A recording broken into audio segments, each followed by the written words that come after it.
بسم اللہ الرحمن الرحیم۔ شب قدر کے حوالے سے سوالات ہیں اور ان کے جوابات۔ پہلا سوال ہے، شب قدر کس مہینے میں ہے؟ مہینے کا فیصلہ تو خود قرآن کریم نے کر دیا کہ قرآن کا نزول رمضان میں ہوا۔ ثابت ہوا کہ یہ رات ماہ رمضان ہی کی کوئی رات ہے۔ تاریخ کے تعین کے بارے میں علماء کا اختلاف ہے، لیکن حدیث میں یہ بات موجود ہے کہ رمضان شریف کے آخری عشرہ میں لیلۃ القدر کو تلاش کرو۔ دوسری حدیث میں ہے کہ آخری عشرہ کی طاق راتوں میں تلاش کرو۔ اکثر علماء کی رائے یہ ہے کہ رمضان شریف کی 27ویں رات لیلۃ القدر ہے۔ حضرت ابی بن کعب رضی اللہ تعالیٰ عنہ تو اس پر قسم بھی کھایا کرتے تھے۔ اس رات کو متعین نہ فرمانے کے بارے میں کئی حکمتیں ہیں تاکہ مسلمان اس رات کی تلاش میں زیادہ سے زیادہ عبادت کریں، اللہ کا ذکر کریں۔ اگلا سوال ہے، شب قدر کیوں کر 1000 مہینوں سے افضل ہے؟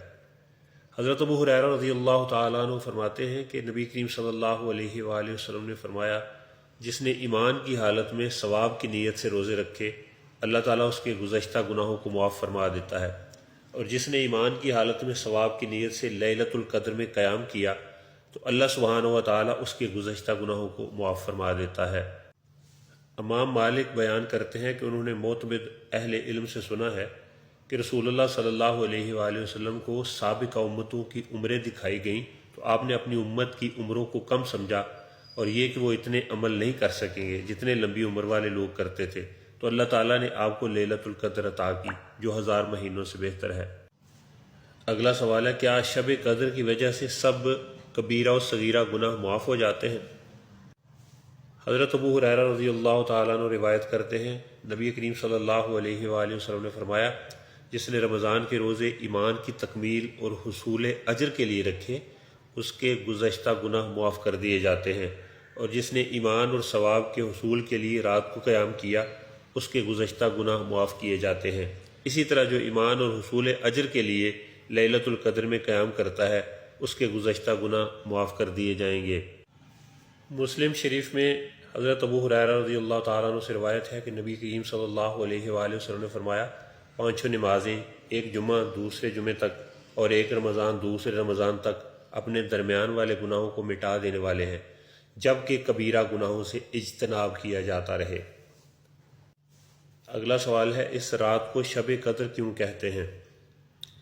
اس میں سال آئندہ کے امور مقرر کر کے ملائکہ کے سپرد کر دیے جاتے ہیں۔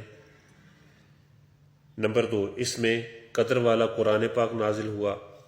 نمبر 3، جو عبادت اس میں کی جائے اس کی قدر ہے۔ نمبر 4، قدر بمانی تنگی، یعنی ملائکہ اس رات میں اس قدر آتے ہیں کہ زمین تنگ ہو جاتی ہے، اس وجہ سے اسے شب قدر والی رات کہتے ہیں۔ شب قدر میں فرشتے زمین پر کیوں نازل ہوتے ہیں؟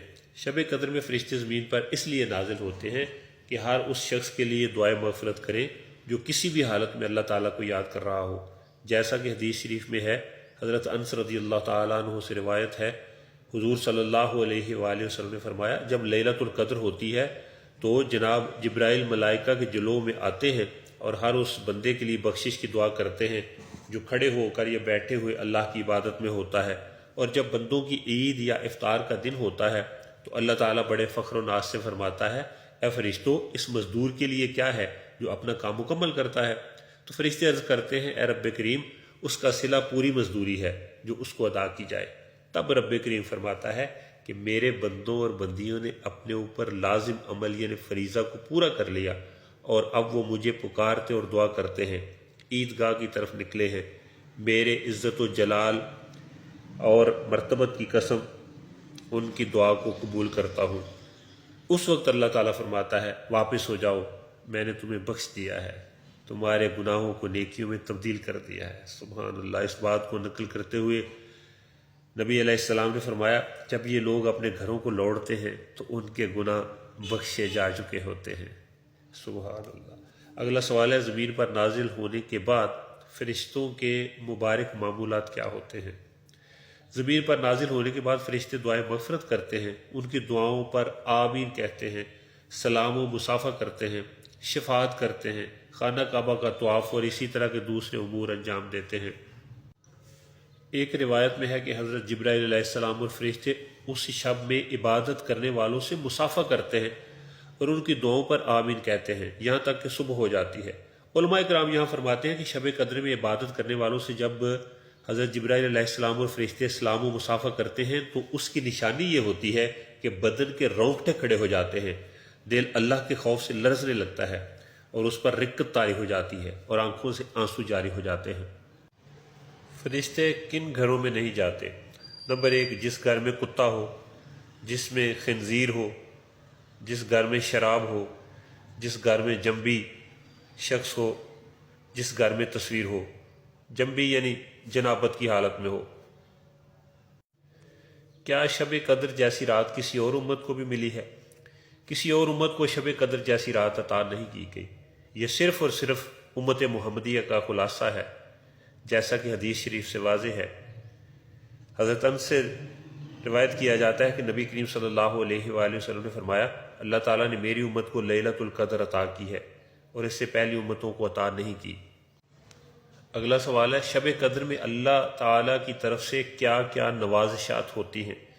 اس رات اللہ تعالیٰ زمین اور آسمان، نباتات و حیوانات، المختصر ہر عالم کی مخلوق پر بے حد انتہا نوازشات فرماتا ہے۔ اللہ تعالیٰ کی ان نوازشات کو بیان کرنا ممکن نہیں۔ چند ایک واقعات ان کی وضاحت کرتے ہیں۔ سمندر کا پانی میٹھا ہو جاتا ہے۔ حضرت سیدنا عبید ابن عمران رضی اللہ تعالیٰ عنہ فرماتے ہیں کہ میں ایک رات بحیرہ کلثم کے کنارے پر تھا اور اسی کھارے پانی سے وضو کرنے لگا۔ جب میں نے وہ پانی چکھا تو وہ شہد سے بھی زیادہ میٹھا معلوم ہوا۔ مجھے بے حد تعجب ہوا۔ میں نے جب حضرت سیدنا عثمان غنی رضی اللہ تعالیٰ عنہ سے اس بات کا ذکر کیا تو انہوں نے فرمایا، اے عبیدہ، وہ لیلۃ القدر ہوگی۔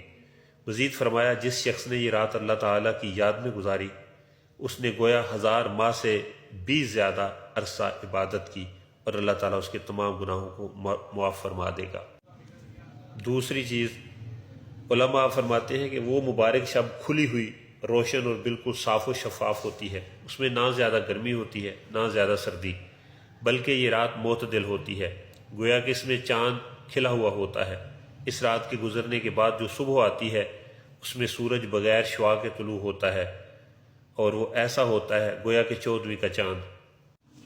اگلا سوال ہے، شب قدر کا وقت کہاں سے کہاں تک ہے؟ شب قدر کا وقت غروب آفتاب سے لے کر طلوع فجر تک ہوتا ہے، لیکن اس سوال یہ پیدا ہوتا ہے کہ مختلف ممالک میں رمضان المبارک کا آخری عشرہ اور طاق راتیں مختلف دنوں میں آتی ہیں، لہٰذا اس رات یا اس کے وقت کو کس طرح مخصوص کیا جا سکتا ہے، کیونکہ مختلف ممالک میں اس وقت کا بھی اختلاف ہے۔ ہمارے ملک میں جس تاریخ کو شب قدر ہوتی ہے، سعودی عرب میں ان سے 1 دن یا 2 دن پہلے شب قدر ہوتی ہے۔ میرا گمان یہ ہے، یہ کہا جاتا ہے کہ اللہ تعالیٰ ہر ملک کے رہنے والوں کو ان کے حساب سے شب قدر کی عبادت کا اجر عطا فرمائے گا۔ اگلا سوال ہے، کیا شب قدر تمام دنیا میں ایک ہی رات ہوتی ہے؟ ہر ملک اور علاقے کے لوگوں کے لیے چونکہ شرعی حکم یہی ہے کہ چاند دیکھ کر روزہ رکھیں اور چاند دیکھ کر افطار کریں، عید کا چاند نظر آئے تو عید کریں۔ ہر ملک کے طلوع و غروب کے اوقات قدرتی طور پر ایک جیسے نہیں، لہٰذا ہر ملک کے لیے ان کا حکم علیحدہ ہے۔ اسی طرح شب قدر ہر ملک اور علاقے کے لحاظ سے ہے، وہاں کے غروب آفتاب سے لے کر طلوع فجر تک ہے۔ جس طرح ہر ملک اور علاقے کے سحری اور افطار میں فرق ہے، اسی طرح روزوں کے آغاز اور اختتام کا فرق ہے، اور آخر میں عید کے دن کا بھی فرق ہے۔ لیکن ہر ایک کے لیے حکم یہی ہے کہ چاند دیکھ کر روزے رکھنا شروع کر دیں، اور عید کا چاند نظر آئے تو عید کر لیں اور اپنے اپنے علاقے اور ملک کے مطابق سحری اور افطاری کریں۔ جب شریعت نے حکم ہر علاقے اور ملک کا علیحدہ علیحدہ کیا ہے تو شب قدر بھی ہر ملک اور علاقے کے لحاظ سے مختلف اوقات کے مطابق ہوگی۔ شب قدر کی خصوصیات کیا ہیں؟ علماء فرماتے ہیں کہ اس رات کی ایک خصوصیت یہ بھی ہے کہ جو دعا مانگی جائے وہ قبول ہوتی ہے۔ انسان کو چاہیے کہ بڑی سرگرمی سے اس رات کو تلاش کرے، غفلت اور کاہلی سے کام نہ لے، اللہ کا ذکر کرے۔ حضرت عائشہ صدیقہ رضی اللہ تعالیٰ عنہ نے عرض کیا، یا رسول اللہ، لیلۃ القدر نصیب ہو تو کیا دعا مانگوں؟